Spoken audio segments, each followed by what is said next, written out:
Hello and welcome back, everyone, to this lesson. We see that in the last lesson, it's the endless looping where the browser crashed as a result of not, implementing the variable, and we were not able to get the output in the browser tab. So in this lesson, we'll repeat the exercise and see how we can get the value out on the screen. So I'm going to start again. I'll make a new HTML document and then change the title once again while then I'll make an heading, an H2 heading, and call it learning about while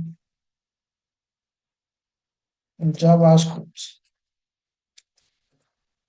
Then I'll refresh my browser because I want to be seeing the output of what I'm working with. Then I will make an ID of demo as usual. I will leave it empty. Then bring up my script tag. And inside it, I'll make a variable. I'll call it maybe message. And put an empty string so that I can use it to hold the value of my loop. Then I'll make another variable called x and give it a value of 0, which is going to be like the default where my looping will start from. Then I put the while statement while x is less than 10. Put it in a bracket, which is the condition to evaluate, open, close, curly braces. Then I want to save the value inside message. I hope you remember this plus equal sign. So it's the same thing as doing something like this, message plus whatever it is that I want to add. So this is just a shorthand in order not to repeat myself. So I can say, okay, the number is put a space plus the value of x, another space, break, so that each of the output can be on a straight line. Then I'll increase the value.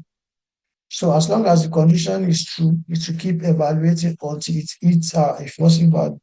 Then I need to output the result out. So document.get element by ID, get element by ID.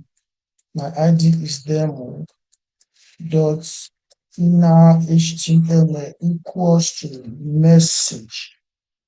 Now, let's take a look in my browser whether I'm actually getting a result. So if I try to refresh now, just a sec, let me inspect what the problem could be in my code.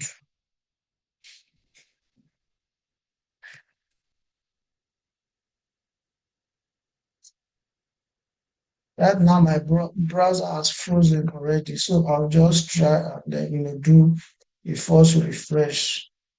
The page is still loading. I'll exit page. Yes, I want to load it now. And you can see that immediately I set the condition for my code, it started executing, which means that the loop started running. And that was the reason why the browser froze at one point. So before I now set the increment in variable, the loop has started running. And that was the reason why you saw that endless looping that led to the crash of the browser. So in order to avoid it, it's better, it's always better that before your condition starts running, you set the increment in variable so that you don't run the endlessly or you stop the execution. Once you have set your condition, then you can continue to test it out. So this is how while loop works in JavaScript. Thank you for your time and for staying tuned. In the next lesson, we'll continue on the top, or we'll continue to take a look at another loop in JavaScript called do while loop. Thank you.